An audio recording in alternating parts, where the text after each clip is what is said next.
Dia.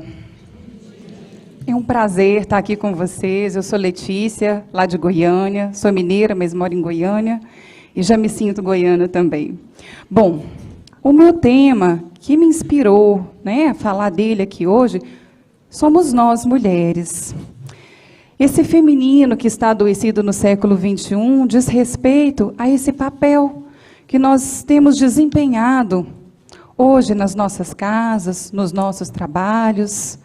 E é sobre ele que nós vamos refletir um pouco aqui hoje.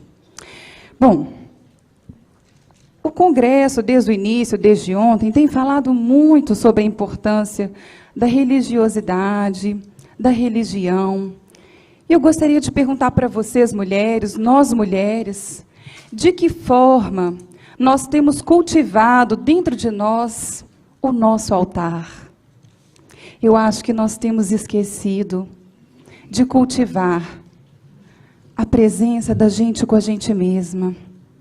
Eu acho que nós temos esquecido de voltarmos para dentro de nós. Porque a religiosidade, ela nos faz esse convite. Como que nós vamos ajudar as nossas famílias a transcenderem, como a nossa colega falou? Se nós mulheres que temos esse papel tão importante, não importa se seu lar é de uma mulher com outra mulher, é de uma mulher com um homem, é de uma mulher sozinha, é o seu lar. Mas de que forma vamos ajudar, então, o seu lar a transcender? Se eu não tenho cultivado o meu altar aqui do meu coração. E é sobre isso que nós vamos falar. Para falar que hoje eu me inspirei em algumas mulheres escutadas no consultório, mulheres que são mães, que geralmente falam assim: eu tenho me dedicado tanto ao meu filho, mas eu ando tão preocupada com ele, eu estou sempre preocupada, eu não consigo me desligar dessa preocupação. Um exemplo. Outro exemplo, bom, eu gostaria muito de ter um companheiro, mas eu sou uma mulher poderosa. Eu trabalho, eu tenho dinheiro. Eu acho que eu estou sozinha porque os homens têm medo dessa mulher poderosa. Então, vamos anotando aí, vocês vão me ajudando, vamos construir aqui juntas. Olha o registro do sofrimento de cada uma dessas mulheres. Eu vou citar uns 5 exemplos, tá bom? Um outro exemplo, então, uma mulher que diz assim: eu trabalhei durante muitos anos da minha vida, conquistei meu sucesso profissional, e já tem 2 anos que eu estou submetida à fertilização in vitro, porque apesar de estar tudo bem com os meus folículos, com os meus óvulos, eu não consigo engravidar. Isso foi um grupo lá de Goiânia, o ano passado, de mulheres que estavam sendo submetidas à fertilização in vitro. Nessa amostragem, nenhuma dessas mulheres tinha realmente um problema estéril, ou o homem tinha um problema, simplesmente não engravidava. E mais alguns exemplos, por exemplo, lá do grupo do câncer, onde eu trabalhei em Belo Horizonte, quando as mulheres adoeciam e falavam assim: mas eu nem sei por que eu adoeci.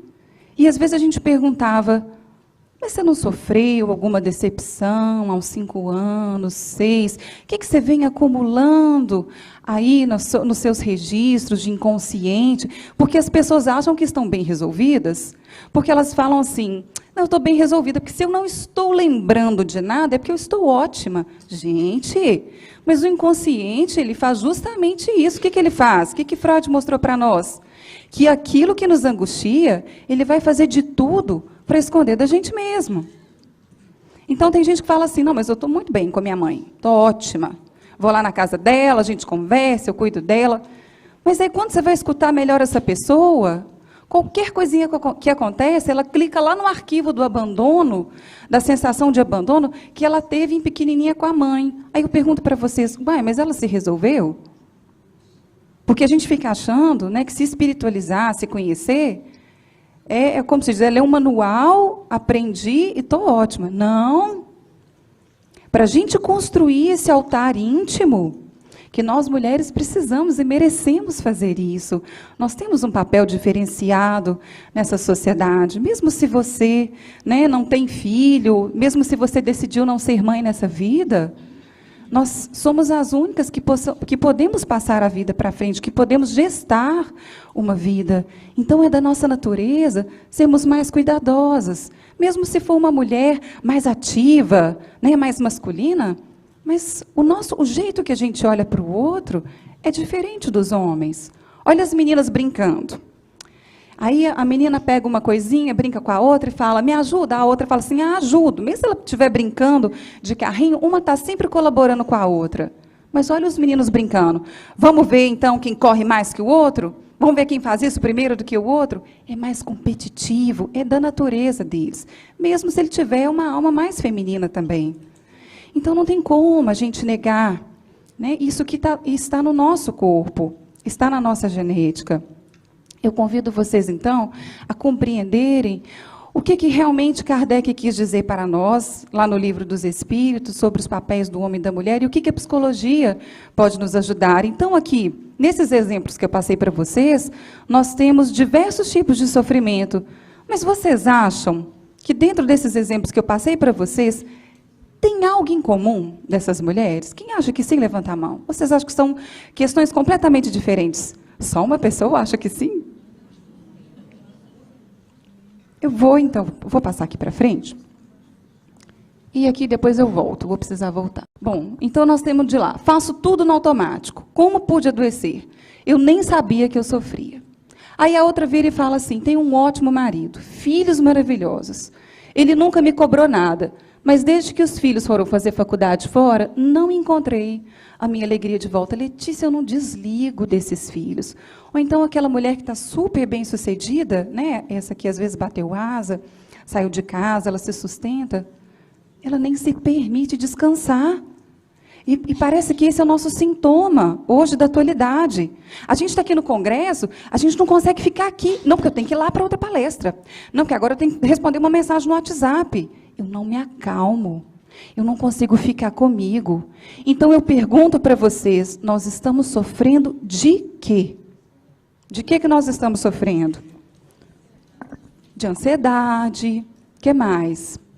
Tem algo que é o principal, que está aqui em cada uma dessas mulheres, naquela que quer arrumar uma pessoa, mas fala que, né, que na verdade ela não arruma, porque na verdade os homens não estão conseguindo lidar com as mulheres poderosas. O que mais? Mas aí tem a mulher que é dona de casa, que se dedicou ao lar, e que aí quando os filhos saem, é aquela famosa, né, é a síndrome do ninho vazio. Todas essas mulheres têm algo aqui em comum. E eu vou mostrar para vocês aqui hoje que, na verdade, nós estamos sofrendo de desconexão do nosso próprio eu. Então, Kardec, né, publicou lá no Livro dos Espíritos, sobre o papel do homem e da mulher, que, na verdade, o homem ele tem essa tendência de ir para fora, e a mulher ela tem a tendência de ir para dentro. Se a gente for pensar isso no século XVIII, a gente vai falar assim, não, mas Kardec está passado, porque a mulher tinha que ficar em casa mesmo. 1870, mais ou menos, já tinha começado a revolta das mulheres nas fábricas, pedindo por uma redução de carga horária. Já existia um movimento do feminista, já existia. Mas Kardec está muito atual, porque hoje nós estamos sofrendo de quê? Nós ganhamos o mundo lá fora, mas nós perdemos o nosso mundo aqui dentro. Nós trabalhamos tanto, mas tanto. No entanto, estamos ansiosas, estamos preocupadas, não desconectamos, às vezes, do trabalho.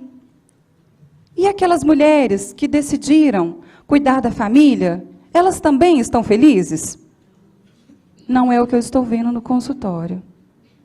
E aqui eu tentei colocar experiência de 14 anos de clínica, de escuta, nesses grupos da oncologia, grupos de pais, do centro espírita, o ano passado, o grupo da fertilização in vitro. Então, nós estamos sofrendo da desconexão da nossa casa íntima. Ganhamos o mundo lá fora, mas perdemos o altar interior. E aí muitas pessoas vão me perguntar, Letícia, então era melhor antigamente? Se eu disser que sim, eu estou sendo contra o que Kardec colocou para nós sobre a evolução do espírito. Como que, de repente, na época da minha avó era melhor e agora é pior? Não, porque a minha avó estava lá, muitas vezes costurando, fazendo doces para vender, ali do lado do meu avô, servindo a mesa para ele. Mas muitas vezes o pensamento dela estava assim: eu queria tanto ter estudado mais, eu queria tanto trabalhar fora, eu queria tanto conhecer o mundo. Então, como que era melhor? Não. Na escala da evolução, nós estamos caminhando. E aí eu pergunto para vocês, então, o que nos impede de alcançarmos, de construirmos o nosso altar interior? O que nos impede? Kardec, novamente, coloca lá que hoje o maior de todos os males é o egoísmo. Aí a gente pensa assim, mas eu não sou egoísta, eu empresto as minhas coisas para as pessoas. O que eu posso doar, eu dou. Eu não estou falando desse egoísmo.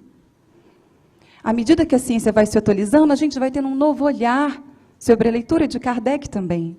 Se eu separar a palavra ego com ismo, eu vou chegar aonde? No meu ego. E o meu ego é o quê?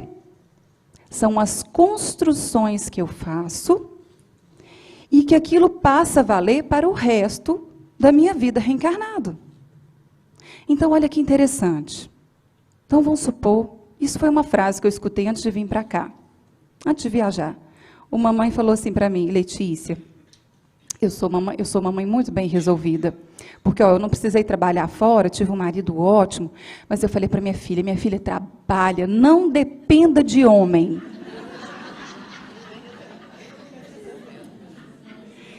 E, de fato, é uma pessoa que tem um excelente casamento, um marido muito legal com ela.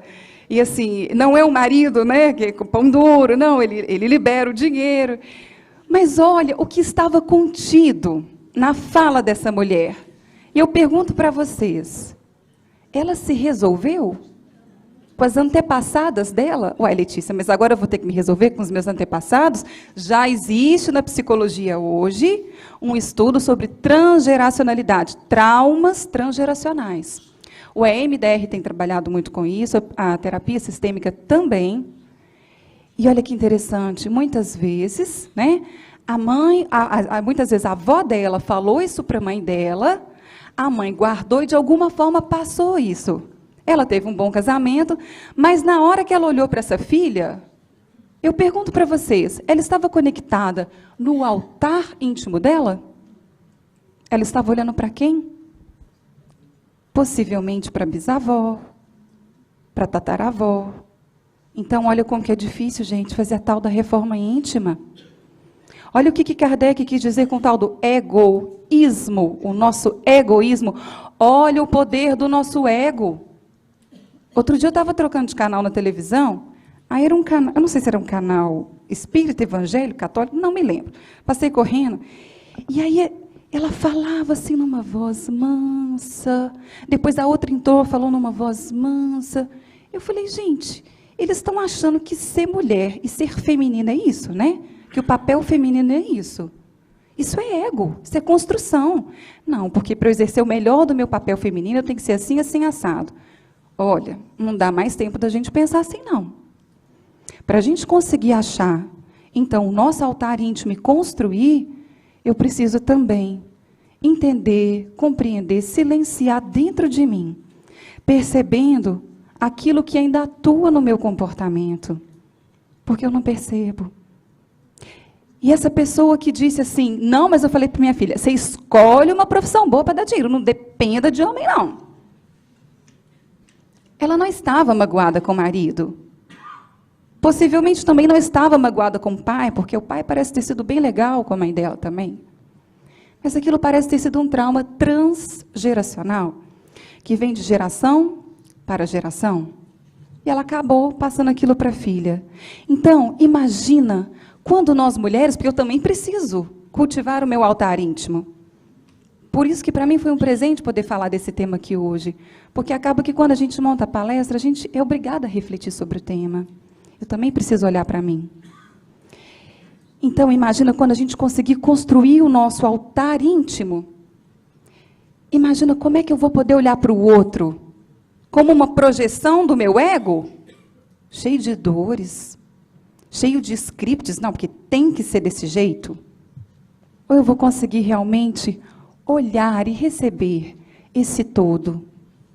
Se ela estivesse no altar íntimo dela, acho que eu também não conseguiria estar, mas se ela conseguisse estar, ela olharia para essa filha e, ao invés de dizer, minha filha, trabalhe para não depender do homem, ela poderia dizer, minha filha, foi um presente a vida que eu te dei. Trabalhe para você exercer o melhor das suas potencialidades, porque a vida é um presente e a vida vale muito a pena. Então escolha, minha filha, uma profissão onde você vai servir e conseguir se sustentar.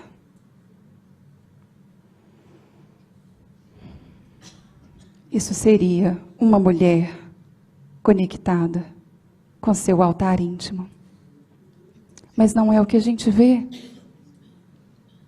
Então, muitas vezes, aquela que quer um companheiro, ou uma companheira, não sei, e diz, mas está difícil arrumar alguém, porque acho que as pessoas não aceitam o meu sucesso. Se ela talvez estivesse no altar íntimo dela, talvez ela caminharia mais devagar na vida. Talvez ela olharia para a mãe dela, para a avó, para a bisavó, para a tataravó, e talvez ela pudesse pensar, o que vocês sofreram aí, vocês deram conta. Essa conta não é minha. Se para vocês foi mais pesado ir atrás, hoje para mim é mais leve. Eu posso caminhar na vida de uma forma mais leve.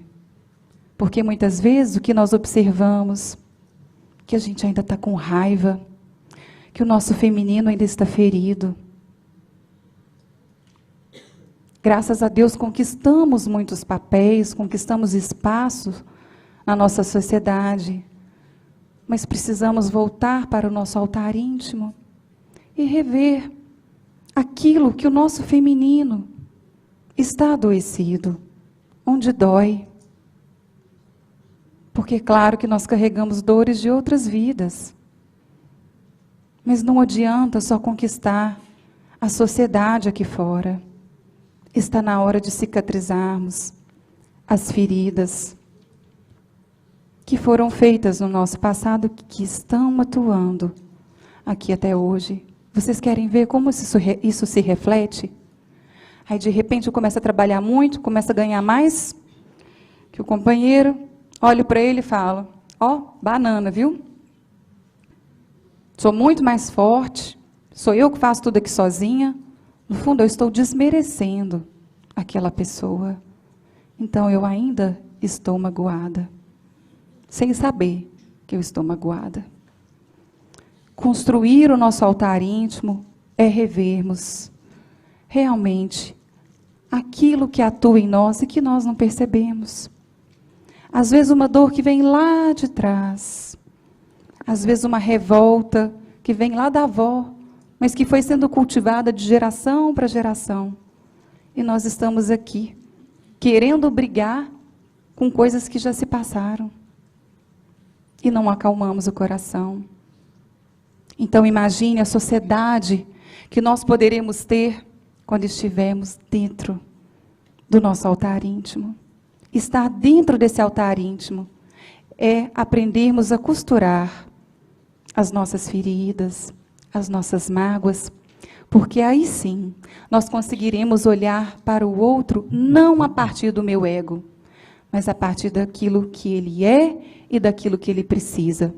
E uma vez na sala de paz, lá do Centro Espírita, uma mãe falou assim, meu filho já é crescido, mas eu tenho um pouco de dó dele.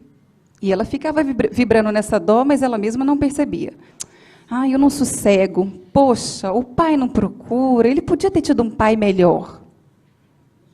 Eu sei que isso machuca nós, mulheres. Por quê? Porque a gente se coloca no lugar do outro. Mas se ela estivesse dentro do altar íntimo dela, como é que seria essa frase dela? Ela olharia para esse filho, sentiria aquilo que esse filho precisa e não o que esse filho quer. Ó, tá vendo? Eu estou abrindo mão do ego, estou abrindo mão das minhas construções. E se ela estivesse realmente nesse altar íntimo, ela olharia para esse filho e talvez ela pensaria: meu filho, esse é o pai que a vida te deu. Bom, eu como sua mãe, estou aqui para te ensinar como conviver com ele, uma vez que estamos separados. Não dá para ter dó, porque senão eu com dó de você, eu vou tirar a sua força. É o pai que te ensina a caminhar nessa vida. E aí vocês acham que esse filho vai ganhar força ou vai perder força? Filhos fortes. Então nós também aprendemos a educar, nós também conseguimos educar melhor quando também estamos no nosso altar íntimo. E assim nós podemos conviver melhor com aqueles que estão do nosso lado. Mas para isso, nós vamos precisar aprender a despertar. Hoje eu estou falando da mulher, né? A despertar essa mulher sábia que existe dentro de nós. Mas para despertarmos essa mulher, é preciso fazer silêncio. É preciso silenciar. E tem gente que acha que fazer silêncio é ficar calado, conversando no WhatsApp. É verdade. Às vezes eu abro a porta do consultório e a pessoa está lá. Estou aqui em silêncio. Eu estou vendo. O pensamento não acalma, não silencia. Então, Jesus, quando deixa para nós os ensinamentos do encontro dele com Maria de Magdala, aquela mulher linda, que arrebatava os corações dos homens da região ali em volta, essa parábola, essa história, ela é extremamente atual. Por quê? Ela estava ali distraída com a beleza, com os prazeres, com os homens. E nós estamos distraídas com o quê? Com excesso de preocupação, porque eu não estou no meu altar íntimo, então eu não consigo enxergar a força do outro. Eu tenho que ficar preocupada 24 horas. Eu saio de mim o tempo todo. Eu não consigo achar uma solução. Isso é distração.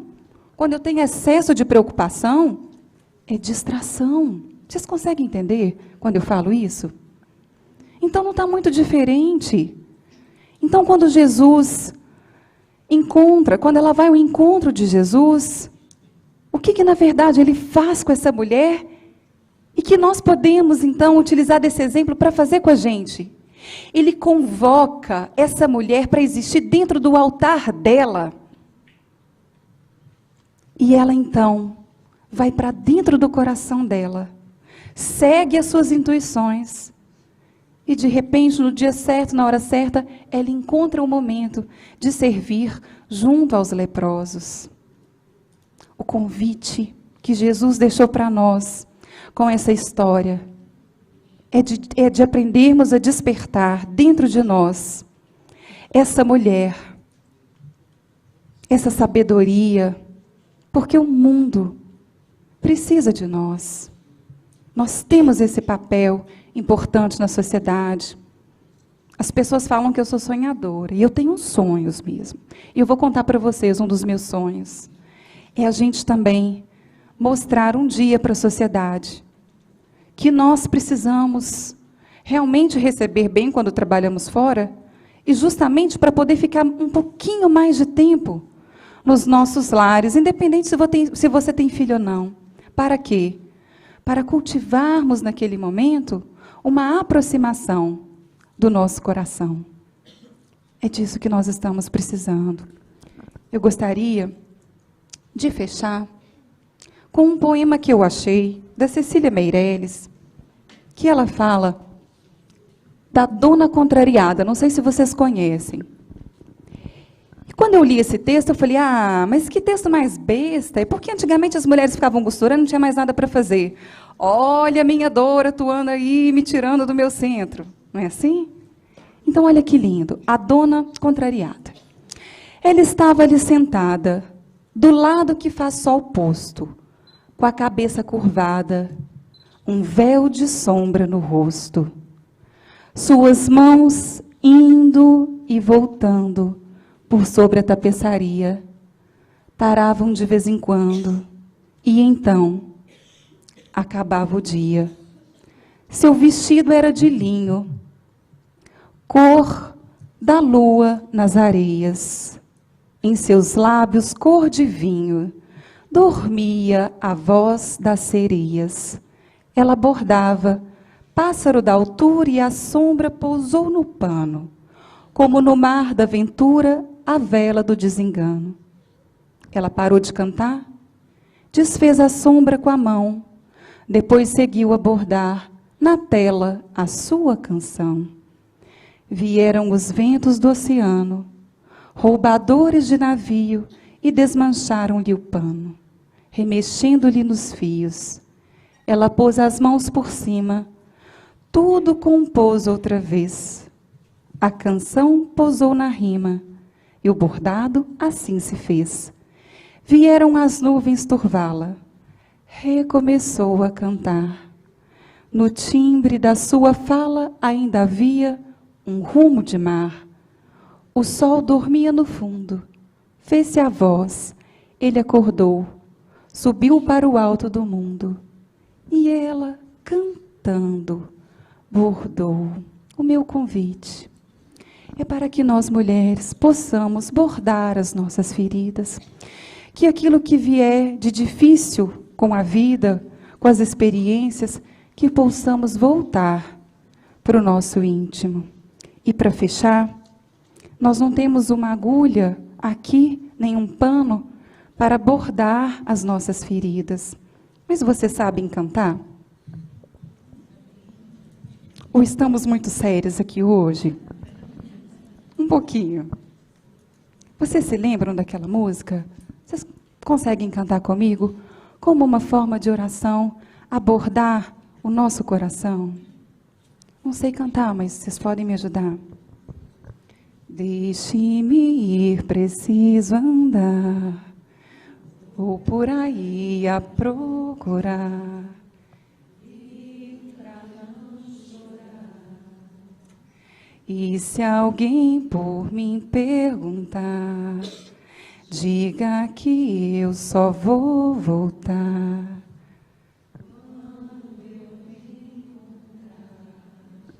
Muito obrigada.